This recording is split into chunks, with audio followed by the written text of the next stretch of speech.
Welcome my dear students AB school નવસારીની online lecture સિરીઝની અંદર હું કેજે ગોસ્વામી તમારું સ્વાગત કરું છું।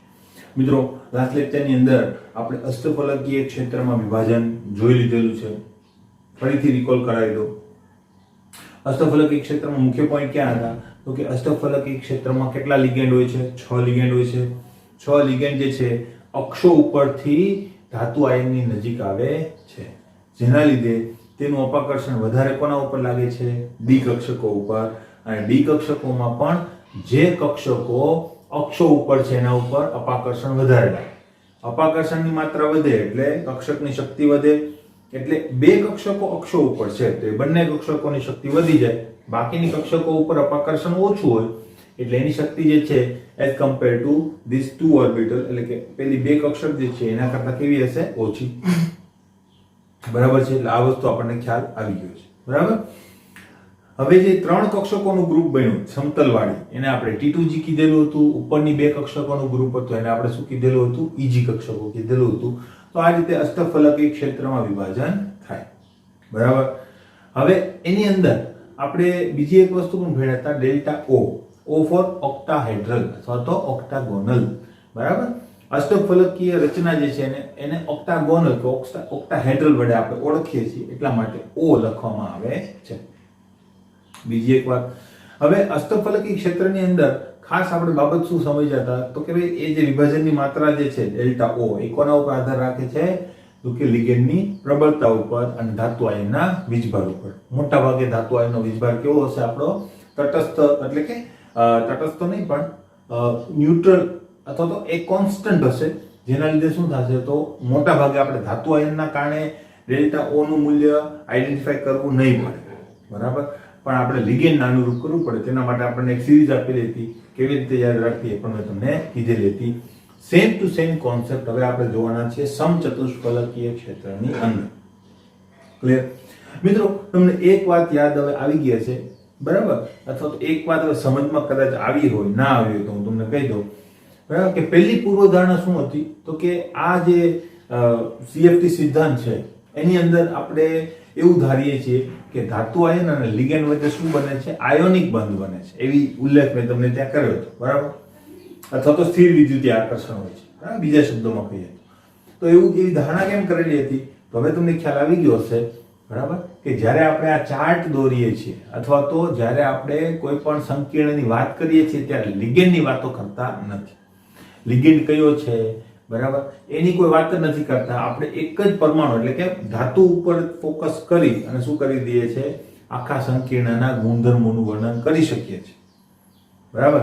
એટલા માટે આયનિક બંધની અંદર એ વસ્તુ પોસિબલ છે, કારણ કે આયનિક બંધમાં સીધો કોઈ લિગેન્ડ જોડાતો નથી, આયન તરીકે હોય છે। બરાબર? તો એ સ્ફેરિકલ, તમને ખબર છે સોડિયમ ક્લોરાઇડને તમે પાણીમાં ઓગાળો તો Na+ એક અલગ વસ્તુ છે, Cl- એક અલગ વસ્તુ છે। બરાબર? એ તો તમે એને સૂકવો અથવા તેમાંથી પાણી દૂર કરો ત્યારે Na+ ને Cl- એક સાથે સ્ફટિક રચનામાં ગોઠવાય। એ જ દ્રાવણની અંદર જો તમે કોઈ બી બીજો ક્ષાર ઉમેરો, બરાબર, તો બીજા ક્ષારની પણ પોસિબિલિટી બને। દાખલા તરીકે તમે NaCl, બરાબર, એની અંદર તમે કોઈ બીજો NaOH, બરાબર, NaOH ની અંદર તમે માનો કે HCl ઉમેરો, બરાબર, તો HCl નો H+ અને NaOH નો OH- એ બંને મળીને સહસંયોજક બંધ બનાવી દેશે। તો આ બે આયનો અંદર રહેશે, Na+ અને Cl-। એમ એને કોઈ લેવા દેવા હોતા નથી, બરાબર? Cl- કોઈ પણ ધન આયન સાથે રહી શકે, Na+ કોઈ પણ ઋણ આયન સાથે રહી શકે, એનો વીજભાર તટસ્થ થવો જોઈએ, એ એની રિક્વાયરમેન્ટ હોય છે। બરાબર? તો અહીંયા પણ એવું જ છે, ધન આયન જે છે એના ઉપર જ આપણે આખા કોન્સેપ્ટ બનાવીએ છીએ, એટલે આપણે લિગેન્ડનો ઉલ્લેખ જ નથી કરતા। પહેલામાં આપણે લિગેન્ડ એરા વડે દર્શાવતા હતા કે અહીંયા દાન આપ્યું, સહસંયોજક બંધ બનાવ્યો, અહીંયા લિગેન્ડ આપણે લખવો પડતો નથી। બરાબર? તો એટલા માટે એવી ધારણા કરેલી છે। ક્લિયર? લિગેન્ડની પ્રબળતા ખાસ અસર કરતી હોય છે, પણ આપણે એને દોરવો પડતો નથી। ક્લિયર? તો હવે સમચતુષ્ફલકીય ક્ષેત્રના વિભાજનની અંદર આપણે આવીએ। ક્લિયર? શું છે સમચતુષ્ફલકીય ક્ષેત્રનું વિભાજન? પેલું A હતું, આ શું હશે? B। બરાબર? કોઈ પણ એક જ પૂછાશે, બંને એક સાથે પૂછાય તો ખૂબ જ લેન્ધી ક્વેશ્ચન થઈ જાય। બરાબર? શું કહેવા માંગે છે? સમચતુષ્ફલકીય ક્ષેત્રની માહિતી મેં ફર્સ્ટ લેક્ચરની અંદર જ આપી દીધી CFT માટે પાર્ટ 1 માં, કે સમચતુષ્ફલકીય ક્ષેત્રની અંદર લિગેન્ડની ગોઠવણી કેવી રીતે હોય છે અને કઈ દિશામાંથી એ ધાતુ આયનની નજીક આવશે. બરાબર, તો એ જ વસ્તુ આપણને બંને સિદ્ધાંત અથવા તો બંને ક્ષેત્રોની અંદર આપણને કામમાં આવવાની છે. તો જોઈએ સમચતુષ્ફલકી ક્ષેત્રમાં કેટલા લિગેન્ડ હોય છે? 4. એ તો આપણને ખ્યાલ જ છે. બરાબર, પહેલો લેક્ચર એટલા માટે જ એના ઉપર હતો. હવે આ જે 4 લિગેન્ડ જે છે એ સમતલ પરથી ધાતુ આયનની નજીક આવતા હોવાથી અક્ષો પરની જે ડી કક્ષકો છે એ ઓછું અપાકર્ષણ અનુભવે છે. બરાબર, અક્ષો પર કોણ હોય છે? dx² - y². બરાબર, એટલે એ બંને એટલે dx² - y² અને dz² ઓછું અપાકર્ષણ, પરંતુ સમતલ પરની કક્ષકો વધુ અપાકર્ષણ અનુભવે છે. સમતલ પર કોણ હોય છે? xy yz અને zx હોય છે. બરાબર, તો અલ્ટિમેટલી તમે જુઓ આ રીતની પ્રણાલી હશે. આ રીતની પ્રણાલીની અંદર લિગેન્ડ ક્યાંથી આવશે? સમતલ ઉપરથી આવશે. બરાબર, 3 ડાયમેન્શનમાં આવશે. એટલે આ રીતે જ આપણે એ માની લઈએ કે ચોરસ તરીકે આવે છે. બરાબર, એક અંદરથી આવતું હશે, બીજું પણ આવી રીતે અંદરથી આવતું હશે અને બીજા બે આવી રીતે આવતા હશે. બરાબર, તો આ રીતે જે છે એ લિગેન્ડ તમારા ધાતુ આયનની નજીક આવે તો શું થશે? તો કે એનું અપાકર્ષણ લાગશે. પણ કોના ઉપર વધારે લાગશે? સમતલ ઉપર. અક્ષો ઉપર વધારે લાગવાનું નથી. બરાબર, તો સમતલ પરની કક્ષકો વધારે અપાકર્ષણ અનુભવશે. સમતલ પર કઈ કક્ષકો છે? xy yz zx, તો વધુ અપાકર્ષણ, અને અક્ષો ઉપર બે કક્ષકો છે એ ઓછું અપાકર્ષણ અનુભવે છે. ખબર પડી ગઈ હશે. બીજી વાર કીધું મેં, પહેલા લેક્ચરમાં પણ આ વાત થઈ ગઈ છે. બરાબર, તો કેટલીક કક્ષકો વધારે શક્તિવાળી, કેટલીક કક્ષકો ઓછી શક્તિવાળી, એનો મતલબ ડી કક્ષકો હવે સમશક્તિત્વ રહેતી નથી, ડિજનરેટ રહેતી નથી. એને કહેવાય ડી કક્ષકોનું વિપાટન અથવા તો વિભાજન. બરાબર, આમ ડી કક્ષકો સમશક્તિક રહેતી નથી. આ ઘટનાને સમચતુષ્ફલકી ક્ષેત્રમાં ડી કક્ષકોનું વિપાટન કહેવામાં આવે છે. આટલી વસ્તુ ક્લિયર થઈ ગઈ. હવે આની અંદર શું હોય છે? તો કે બે પાર્ટ પડી જાય. અહીં વધુ ઊર્જા ધરાવતી જે સમતલ પરની 3 કક્ષકો છે એને T2 સમૂહ કહેવામાં આવે છે, જ્યારે ઓછી ઊર્જા ધરાવતી બે કક્ષકો છે એને E સમૂહ કહેવામાં આવે. તો એને આપણે ચાર્ટ દ્વારા સમજીએ. બરાબર, ચાર્ટની અંદર કેટલીક બાબતો હું તમને કહું એ તમારે ખાસ ધ્યાનમાં રાખવાની છે મિત્રો. બરાબર, કે ચાર્ટ જે છે ને એ ગ્રાફ છે એક જાતનો, એટલે એક સ્કેલ જોઈએ. આ સ્કેલ કયો છે? E. E નો મતલબ થાય એનર્જી, ઊર્જા. જેમ જેમ ઉપર જાશો એમ એમ એનર્જી જે છે એ વધતી જશે. બરાબર,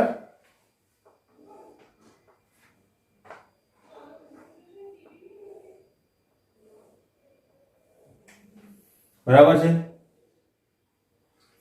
આ 3 ભૂમિ અવસ્થાની કક્ષકો છે. ક્લિયર?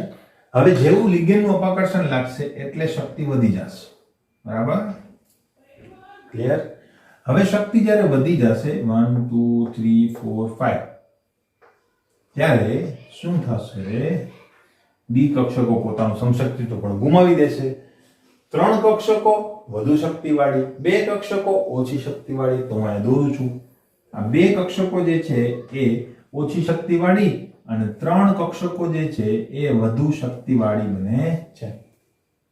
ખબર પડી ગઈ? બરાબર, આ શું હશે? તો કે સરેરાશ ઊર્જા. બરાબર, જે ગયા વખતે આપણે એ વસ્તુ લખેલી હતી કે આ બંને જે વિપાટન થયું છે, બે સમૂહો આપણને મળ્યા છે, એ સમૂહોની કુલ શક્તિને શું કહેવામાં આવે છે? સરેરાશ ઊર્જા ડી કક્ષકો માટે તે આ લેવલ ઉપર હશે. બરાબર, આ લેવલને કહેવામાં આવે છે બેરી સેન્ટર.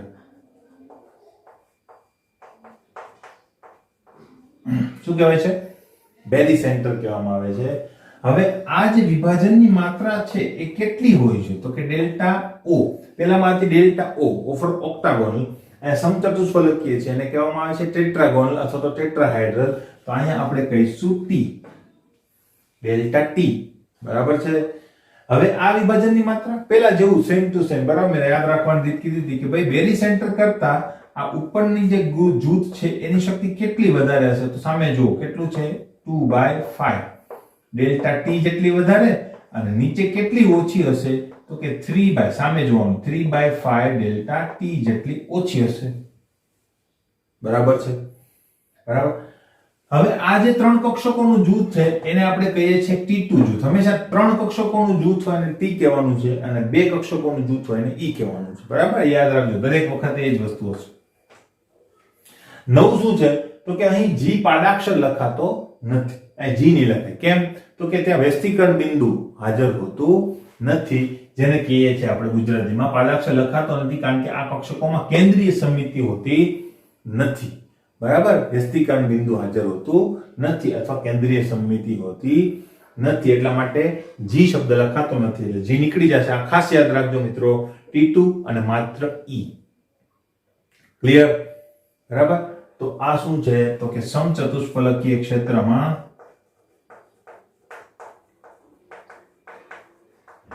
વિપાટન. બરાબર, નામ નિર્દેશન બરાબર આપણે કરવું પડે. ક્લિયર છે? હવે આ ડેલ્ટા ટી ની માત્રા કોના ઉપર આધાર રાખે? બધું સેમ ટુ સેમ જ. બરાબર, પેલા જેવું ડેલ્ટા ઓ ની માત્રા કોના ઉપર આધાર રાખતી હતી? લિગેન્ડની પ્રબળતા અને ધાતુનો વીજભાર. તો અહીંયા પણ સેમ ટુ સેમ હશે. પણ એક વસ્તુ છે કે ડેલ્ટા ઓ કરતા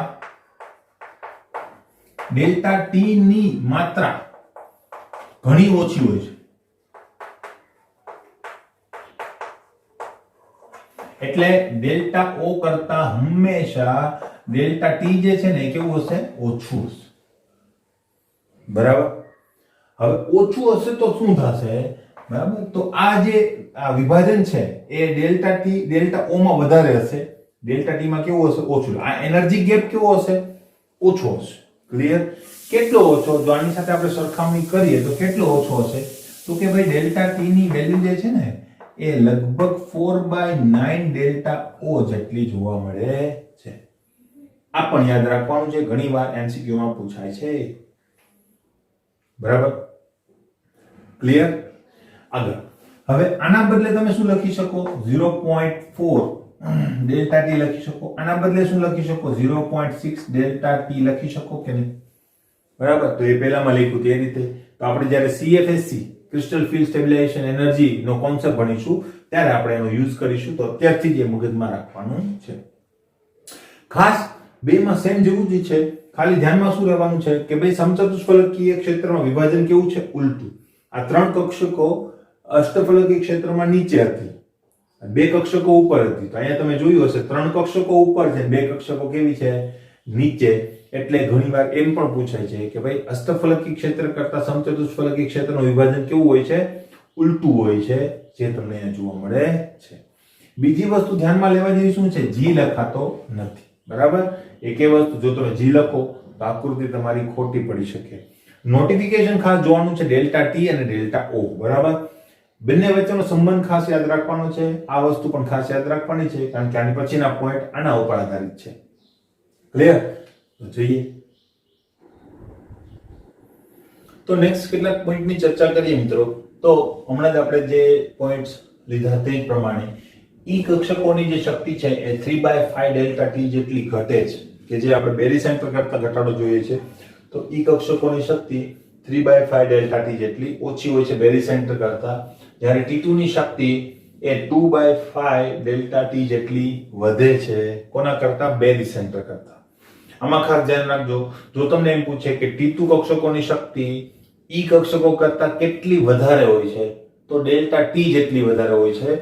એમ ના કહેવાય કે 2/5, કારણ કે આની કમ્પેરિઝનમાં આની શક્તિ તો ડેલ્ટા ટી જેટલી વધારે છે. આપણે જે વધારો ઘટાડો કીધો એ સરેરાશ એનર્જીને અનુરૂપ તમે ગણો છો. બરાબર, આ વસ્તુ ખાસ ધ્યાનમાં રાખજો. ટ્રિકી ક્વેશ્ચન આવે ત્યારે આ બધી વસ્તુ તમને યાદ આવે. ક્લિયર છે? બરાબર. નેક્સ્ટ પર જોઈએ. ડેલ્ટા ટી નું મૂલ્ય પણ ધાતુ પરનો વીજભાર અને લિગેન્ડની પ્રબળતા પર જ આધાર રાખે છે, કે જે ડેલ્ટા ઓ ની માફક જ છે. આ એક જોવાનું છે. પ્રબળ કે નિર્બળ લિગેન્ડની હાજરીમાં બનતા સમચતુષ્ફલકીય સંકીર્ણોમાં હંમેશા ઉચ્ચ સ્પિન સંકીર્ણો બને છે. એ શું કહેવા માંગે છે? તો મિત્રો તમને યાદ હશે અષ્ટફલકીય સંકીર્ણો માટે બે શક્યતા હતી. બરાબર, ખાસ કરીને આપણે D4 પ્રણાલી માટે જોયું હતું એમાં. બરાબર, કે અલ્ટિમેટલી જો પ્રબળ લિગેન્ડ હોય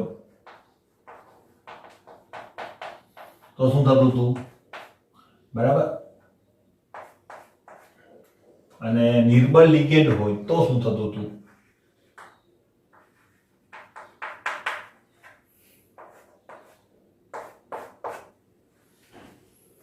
પ્રબળ લિગેન્ડ હોય તો યુગ્મીકરણ થતું હતું, તમને યાદ હશે. તો આ રીતે ગોઠવણી થાય, અને જો નિર્બળ લિગેન્ડ હોય તો તમારી ગોઠવણી જે છે ને આ રીતે થાય. ક્લિયર? બરાબર, એટલે આ બધી વસ્તુ છે કે ભાઈ યુગ્મીકરણ થાય ના થાય. હવે યુગ્મીકરણ ના થાય તો આ અહીંયા જે સંકીર્ણો બને એ કેવા હશે? ઉચ્ચ સ્પિન, કારણ કે સ્પિન વધે છે. આ સંકીર્ણો કેવા હશે? નિમ્ન સ્પિન. આવું ક્યારે થાય? તો કે જ્યારે ડેલ્ટા ઓ નું મૂલ્ય જે છે એ પી કરતા ઓછું હોય. આવું ક્યારે થાય? જ્યારે ડેલ્ટા ઓ નું મૂલ્ય જે છે એ ઊંધું કરી દીધું મેં. ડેલ્ટા ઓ નું મૂલ્ય વધારે હોય અને ડેલ્ટા ઓ નું મૂલ્ય જો ઓછું હોય પેરિંગ એનર્જી કરતા, તો શું થાય? ઓછું. એમાં શું કીધું આપણે? સસ્તું હોય એ થાય. આમાં સસ્તું શું પડે? આ મોંઘું પડે. મોંઘુંનો મતલબ એનર્જી વધારે રિક્વાયર્ડ છે, આમાં એનર્જી ઓછી રિક્વાયર્ડ છે, એટલે ઓછી એનર્જી વાળી હંમેશા ફિનોમિનન બને. તો યુગ્મીકરણ થઈ ગયું, કારણ કે યુગ્મીકરણ સસ્તું છે. આમાં સસ્તું શું છે? ડેલ્ટા ઓ. એટલે જમ્પ મારવો સસ્તો પડશે એઝ કમ્પેર ટુ યુગ્મીકરણ. બરાબર? તો જમ્પ મારશે કારણ કે એ સસ્તો પડશે એઝ કમ્પેર ટુ યુગ્મીકરણ. બરાબર? તો જમ્પ મારે તો ઉચ્ચ સ્પિન સંકીર્ણ, ના મારે યુગ્મીકરણ કરે તો નિમ્ન સ્પિન સંકીર્ણ. અહીંયા શું થાય છે? અહીંયા આપણે હમણાં જ જોયું કે ભાઈ ડેલ્ટા ટી નું મૂલ્ય ઓલરેડી ડેલ્ટા ઓ કરતા ઘણું ઓછું છે. બરાબર? તો શું થાય? આ વિભાજનની માત્રા કેવી હોય છે? ઘણી ઓછી હોય છે. અને ઘણી ઓછી હોવાના કારણે શું થાય છે? તો કે ડેલ્ટા ટી નું મૂલ્ય માટે શું થશે? આપણે લખવા નથી, માટે આ એક મુદ્દો લખો એટલે ચાલશે. માટે ડેલ્ટા ટી નું મૂલ્ય હંમેશા યુગ્મીકરણ એનર્જી કરતા કેવું રહેશે? ઓછું. હંમેશા. માટે કોઈ પણ ઇલેક્ટ્રોનને સસ્તું શું પડશે? હંમેશા જમ્પ મારવું. બરાબર? એટલે આની અંદર જો ઇલેક્ટ્રોન ગોઠવાય, માનો કે અષ્ટફલકીય ક્ષેત્ર આ રીતે આપણે લખીએ. બરાબર? સોરી, સમચતુષ્ફલકીય ક્ષેત્ર આ E અને આ T2, તો શું થશે? તો ઇલેક્ટ્રોન હંમેશા યુગ્મીકરણ થવાનું વલણ દર્શાવશે નહીં. તો 1 2 પછી 3 4 5 આ રીતે જ ગોઠવણી થશે. પૂર્ણ થઈ જશે પછી યુગ્મીકરણ કમ્પલસરી છે, તો એ તો થવાનું જ છે. બરાબર? અયુગ્મિત ગોઠવાતા હોય તો અયુગ્મિત જ ગોઠવશે. આમાં યુગ્મીકરણ થતું નથી. ક્લિયર? આ વસ્તુ એક ખાસ ધ્યાનમાં રાખવાની છે. એટલે અહીં લખેલું છે કે પ્રબળ કે નિર્બળ લિગેન્ડ હોય, લિગેન્ડની હાજરીમાં બનતા સમચતુષ્ફલકીય સંકીર્ણો હંમેશા કેવા હોય છે? ઉચ્ચ સ્પિન હોય છે. એમાં કોઈ નિમ્ન સ્પિન સંકીર્ણ બનતા નથી. એટલે યુગ્મીકરણની ફિનોમિનન તમારે સમચતુષ્ફલકીય ક્ષેત્રમાં લાગુ પાડવાની નથી. ક્લિયર? બરાબર? તો આ વસ્તુ હતી અષ્ટફલકીય અને સમચતુષ્ફલકીય ક્ષેત્રમાં વિભાજન. નેક્સ્ટ વિડિયોની અંદર આપણે નોંધ જોઈશું કે જેની અંદર આપણે એસપીડી એટલે સમચોરસ ક્ષેત્રમાં કેવી રીતે વિભાજન થાય. આપણા ટેક્સ્ટ બુકમાં બે જ છે.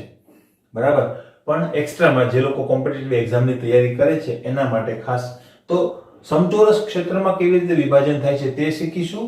અને અષ્ટફલકીય અને સમચતુષ્ફલકીય ક્ષેત્રની અંદર જે ઇલેક્ટ્રોન રચનાઓ તમને પૂછાય છે, તો D1 થી લઈને D10 સુધીની ઇલેક્ટ્રોન રચના પ્રબળ લિગેન્ડની હાજરીમાં, નિર્બળ લિગેન્ડની હાજરીમાં, અષ્ટફલકીય ક્ષેત્ર, પ્રબળ લિગેન્ડની હાજરીમાં, નિર્બળ લિગેન્ડની હાજરીમાં, સમચતુષ્ફલકીય ક્ષેત્રની અંદર એ બધી જ ઇલેક્ટ્રોન રચના એક સાથે આપણે લખીશું. કેવી રીતે? તો એ એમને જ લખી શકાય. એના માટે કોઈ આવી દોરવાની પણ જફાની જરૂર નથી. મગજની અંદર વિઝ્યુલાઇઝેશન થઈ જાય. પણ ક્યારે? જ્યારે તમને આ કોન્સેપ્ટ બરાબર મગજમાં ફિટ થઈ ગયેલો હોય ત્યારે. એક વાર, બે વાર, 5 વાર વિડીયો જુઓ અને આ જે કોન્સેપ્ટ છે એને બરાબર મેમરાઇઝ કરો. બરાબર? શું કહેવા માંગે છે એ સમજો અને ત્યાર પછી તમારે શું કરવાનું છે? આનો ઉપયોગ કરવાનો છે. બરાબર? તો હવે એ વસ્તુ આપણે નેક્સ્ટ લેક્ચર માટે મૂકીશું. બરાબર? તો મળીએ નેક્સ્ટ લેક્ચરની